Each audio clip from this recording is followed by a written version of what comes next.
Ku danna mana subscribing kana ku danna alamar ƙararrawa domin samun zafafan waƙoƙinmu da zarar mun ɗora.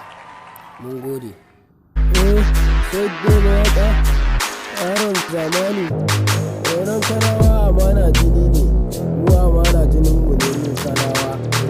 Yake da bid a baki da shifop kuma mun maida ita kaman wasa. Mu da kaje ma ai dole za ka bi, ko kana so ko kana ji mu dole za mu je. In kana so in kana ji mu ma ai za mu je mu gaida su mu gaida shifop an ce ba ta da lafiya ai tana jin jiki, to daga mun zo mun yi mata sannan ai dole za ta tashi mu bi ta kamar mota da sitiyari.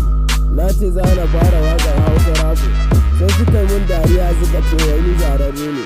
Yanzu ga na sa musu razani cikin jikinsu, in sa mutum razani ai ni jini na ne ni yaron zamani.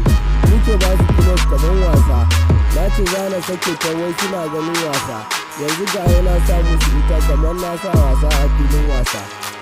Kai yaron zamani na taho da cross a bakina, muke ta da babban taro ballantana kuma ƙarami. Da su ne mana kallon yara, yanzu ga mu suke yi kallon manya. Saboda ni ne babban su kuma ɗan ƙaramin su yasa suke tsorata da ni. Sun gani sun ce wai ga mai razani, kuma ni razani ai ni jini na ne ni yaron zamani.